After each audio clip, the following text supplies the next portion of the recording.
Hey everybody, Yamez here with Island Metal Forge.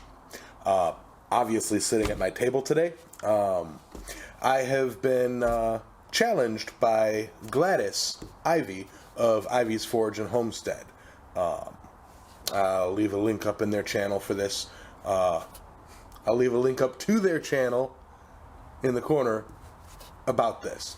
But they were challenged by a homesteading channel by a lady named Jan, who was challenged by somebody else. I tried tracing the origins of it, but I believe it started as a Facebook challenge, make a post, and that transpired into the YouTube world, which then made its way through the different niches and everything, and ultimately to the blacksmithing community. Well, I'm not the blacksmithing, but it came through everything. And this is a challenge. The challenge is the 5 life changes challenge. 5 things in your life that made an impact to change your life. And at first thought, you go, well, that's easy, But when you really think about it and you watch some of the other videos, it's like, there's a lot of thought that goes into it, because what really changes your life? I know for a fact, and I am a firm believer in kind of like the multiverse kind of scenario play kind of thing, where every single thing that you do in your day-to-day life, no matter how small or how menial or large and grandiose, impacts everything down different forks of a timeline, so to speak. So every minute decision that you make could potentially be a huge life-changing decision. Walking home from work as opposed to taking the bus, or this or that, opening, going to this store, or even things that you don't really have control of. Getting stopped by a red light and deciding, or stopping at a yellow instead of running through it to get past. That 8 seconds could be a life-changing event. What if you ran through that and hit somebody down the road where, man, if you were 8 seconds behind, you wouldn't have done that. Or vice versa. You kill yourself with the what ifs. But with that in mind, that's why I say this is such a challenge, is because, a life-changing event doesn't have to be a huge, catastrophic, or huge decision in your life that changes, I got married. That didn't change my life. It didn't change who I am. I consider a life-changing event something that changes the way you live your life. Life-changing. And, well, you guys know my opinion and my thoughts on the blacksmithing community and how picking up blacksmithing, it saved my life. It really, boom, focused me. However, since that's an obvious cop-out, I'm not going to use that. I'll mention it's honorable mention, but that is a direct result to something that was beyond my control. This is one of those things that wasn't a decision this was an event that happened in my life that I had no say in it happening. I had a say in how I navigated through it. But 2017's Hurricane Irma. I was living in Key West. I had been living in the Keys, in the Lower Keys. Lower Keys is, after you cross Marathon and, over the 7 Mile Bridge, you are now in the Lower Keys. Big Pine, Middle Pine, Little Pine, or Big Pine, Little Torch Key, Middle Torch Key, Ramrod, all those southern, islands. But I've bounced around over there and lived in several places, and ended up in Key West, living in Key West, working in Key West, running restaurants in Key West, or kitchens, not restaurants. Yeah, I'm not going to be grandiose here. But, it's like hurricane. I'm not going to bore you with my life in Key West. A lot of drinking, a lot of work, a lot of work, a lot of work. A lot of swimming, a lot of kayaking, a lot of fishing. But, living in Key West, then Hurricane Irma hit right after I had gotten back from a vacation where I had gone up to, because it had been a while, gone up to visit some family. Got back a couple weeks later, a week or so, Irma was in the news, and me and people decided to evacuate. And we evacuated. Went through all the rigmarole, went up to the mountains of Georgia, almost North Carolina, came over here to the Outer Banks to visit family while I was through the evacuation. We were unable to return. The bridges were down, everything, we were unallowed to return, no contact down there due to, the severity of the destruction and the storm and everything. And, it's like I had heard rumor through the grapevine that they were going to be opening it to certain hours of daytime travel down US 1, down Highway 1, the overseas highway. So I made my way down to Florida City, Homestead area, and camped out for I got in at about 7 o'clock, but I had to be able to make it to Key West and home before curfew. Curfew started at 9. It's a 4-hour drive through, going through all the debris. I really didn't want to risk, speeding through that area and cutting it close to curfew, because curfew was automatic arrest, because, it was on the verge of martial law down there. Camped out there, camped in my truck, and then first light, hit over, got in line to make it home. Got there and lost my job, lost my place of residence, lost several other things that were important to me, and basically I had a decision, spend the last of my money to rebuild my life there and start over, and fight back, against the island, or give in and, leave the island. I opted to leave the island. It's a hard decision, sticks with me to this day, but I'm getting better with it due to blacksmithing. And that puts me where I am here. I came back up to home, so that would be one of the most recent life-changing events in my life. Before that, it would be moving to Key West. 15 years ago, making the decision to move to Key West. Full disclosure, time moves differently down there. I say 15 years as a rough time frame. I don't know exacts. I don't pay attention to the calendar. Doesn't bother me. Island time, baby. But so making the decision to move, it was a very spur of the moment decision.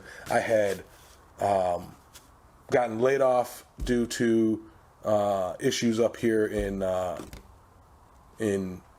up there in Chicago. I moved down there from Chicago.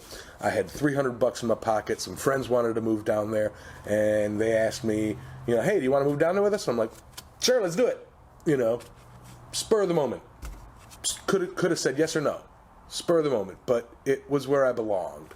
And so I moved down there, and that led to just so much of not so much of a lifestyle, a lifestyle change, because the person that I was in Chicago was not the person that I am now. It was not the person that I was in the Keys.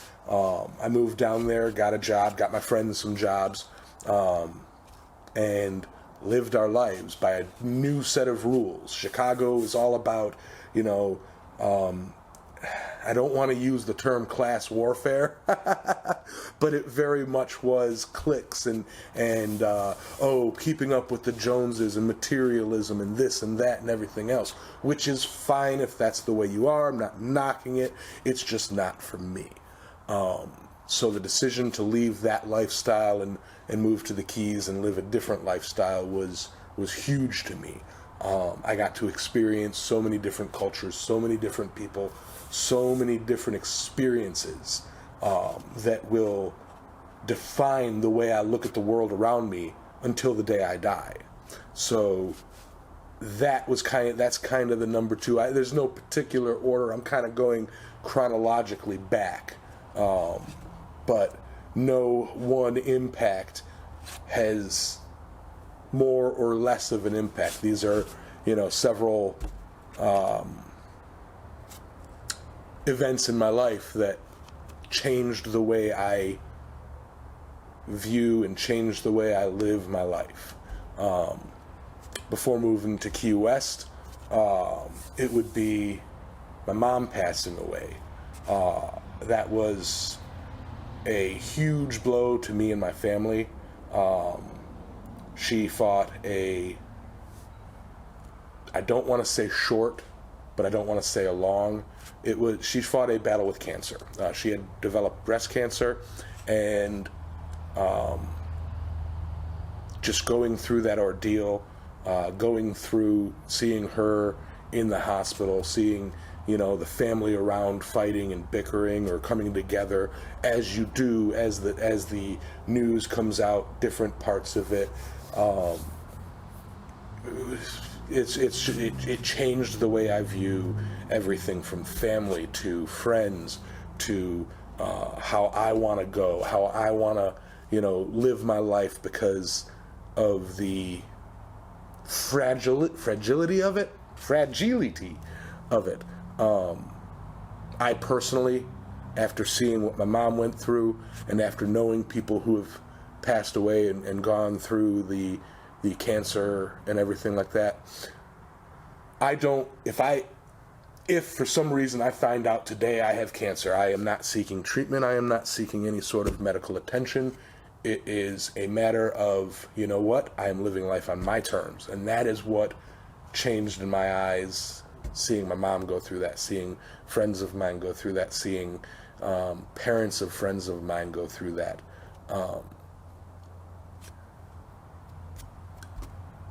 You get the cancer and you go through the treatments, and sure, they may be working, but you may very well get diagnosed, go through the treatment, and then be bedridden, be miserable, be hooked up to machines, poked, prodded, going through all this, putting your family through all this pain, suffering, and grief and hope and the ups and downs of the whole process, to live the last 2 years of your life in a hospital bed.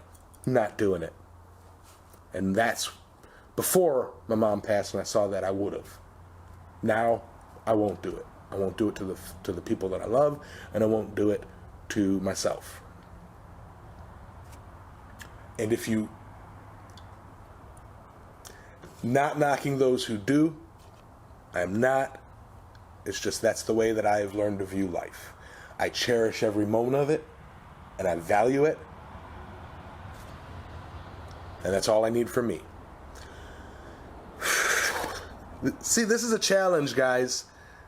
This is a challenge, guys. I'm only 3 in. And a couple of the heavier ones are still coming. Okay. Now, chronologically, it's a bit fuzzy this far back. So, in no particular, no chronological order. Meeting my biological father was a huge life-changing ordeal to me. Again, it was one of those moments that redefined who I am as a person. Now, I come from a I don't want to say broken home is so cliche of a phrase. It's not really a broken home.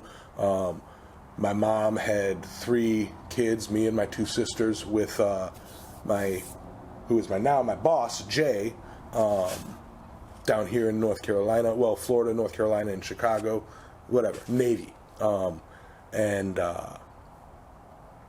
she left him when I was just on the upside of being a toddler, you know. My very, very first memory is of at the park up there, me toddling out. He's working, he's mowing the lawn, and I put my hand on the muffler of the lawnmower, and he snatches it away, says hot. My very first memory is of that. She left him back then and moved up to Chicago with me and my sisters, and I lived there. I grew up there, basically. And skipping past all of that, when I turned 18, or thereabouts, 17, almost 18, I decided I wanted to meet him. I had heard through the grapevines and everything that he had moved up there, him and his wife Jeannie had moved up there to take care of his mom, my grandmother. Well, all I had was he's on this street, and he's an electrician. So for years I would be driving up and down that street looking for electrical trucks, just back of my mind, not planning anything, back of my mind. I'm like, all right. And then I saw one day, you know, like I had gone up to one, and it wasn't him. Just on a whim, I was with a buddy of mine, and we were driving back from a friend's house and passed by, and I'm like, you know, might be that one. Let me stop at that one. And I pulled up, knocked on the door. Jeannie answered. Hello? I'm like, hi, is Jay Hasler here? And she goes, 1 sec. And she calls him, and it's like he comes to the door, and I think I'm your son, and kind of thing there. And he goes, go around to the porch. So we go around, sit on the porch, and we have a bit of a conversation. This is like I want to say a Friday afternoon, Saturday, or whatever. And we're just talking and discussing, and at that time I'm working retail, or rather, I was working, at a grocery store. And, it came up like work and this and that, and I'd never been an electrician. I've never worked with my hands other than scanning groceries, mowing the lawn and stuff like that. But I was a kid, and I asked him if hey, can I try working with you guys? And he goes, show up on Monday. And I showed up on Monday, and the rest is history for that. I've been working with them ever since, minus the time that I spent in Key West.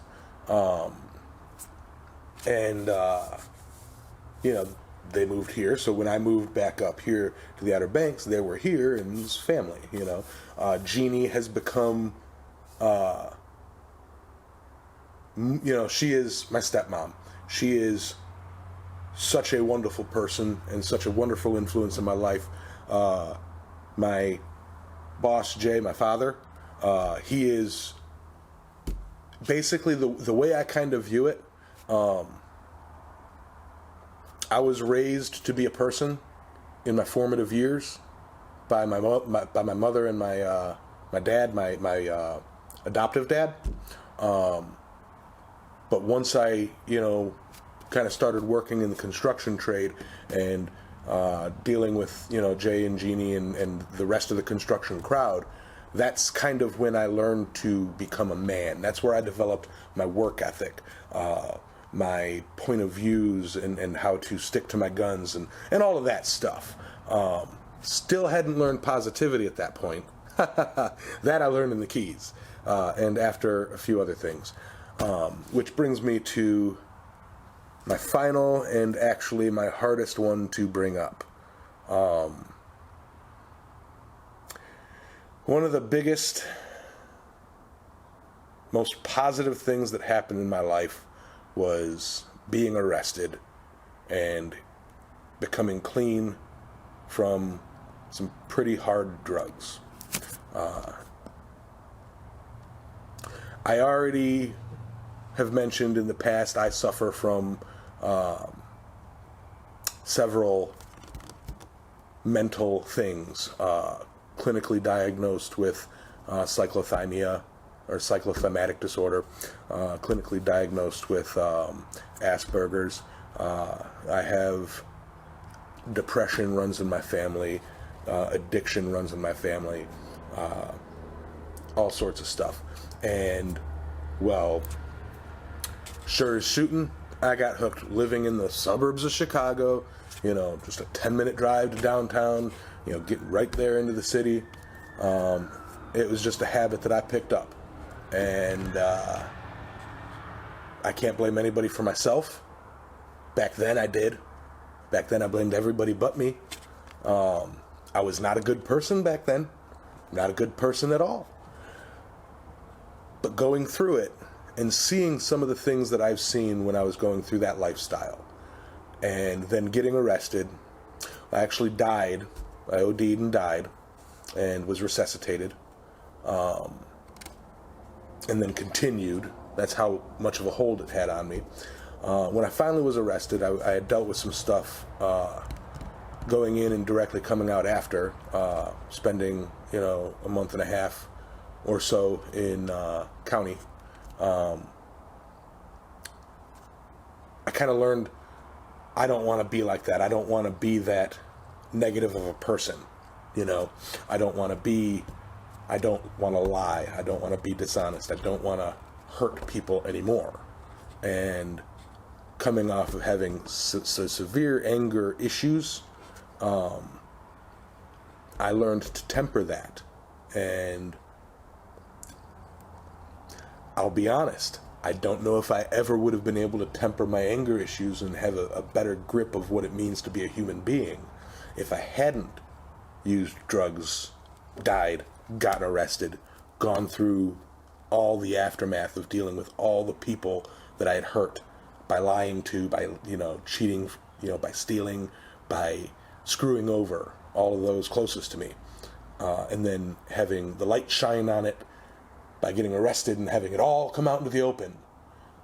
I wouldn't be able to appreciate humanity the way I do now because of that. So when I say I live my life with no regrets, every single decision that I make, good, bad, stupid, smart, leads me to who I am today.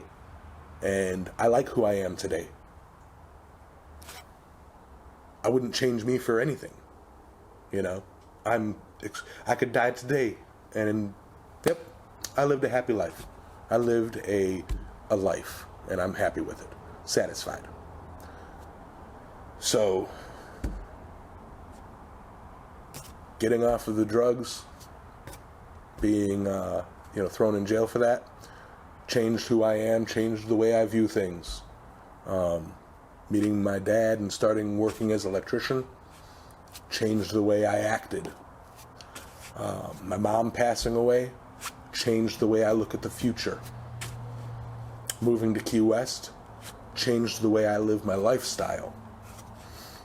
Hurricane Irma brought me to where I am right now and led me to blacksmithing, inadvertently, but it led me to where I am now and brought me to what you see. I mean, this is an unorganized shelf, but regardless, still need to work on organization. That'll be my next big life change.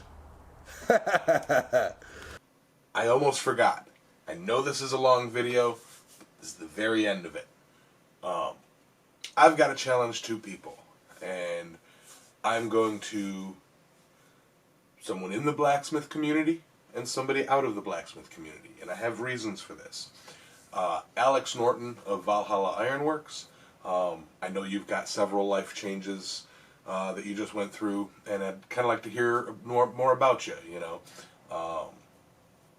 So, Alex Norton of Valhalla Ironworks, give me 5 life events that happened to you that affected who you are, and, you know, for better or for worse, you know, made you you. Because I like you. The other one, it has been a YouTube, call it hero of mine for a long time. I have been watching him for well over a decade, I believe. You guys know time doesn't work well for me. Yeah, well over a decade. And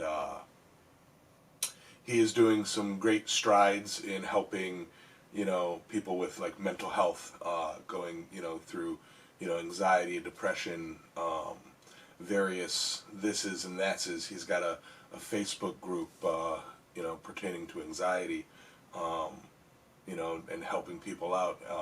I was a part of that when I got back up here from Key West. And watching his videos has always, you know, put a smile on my face. And seeing how far he's come as a YouTuber, as a social media persona, I kind of, I like that. You know, I like what he's doing. And I kind of want to hear more of his story if he's willing to share it. So help me get the word out to him. If you don't know who he is, check him out. It's Ray William Johnson.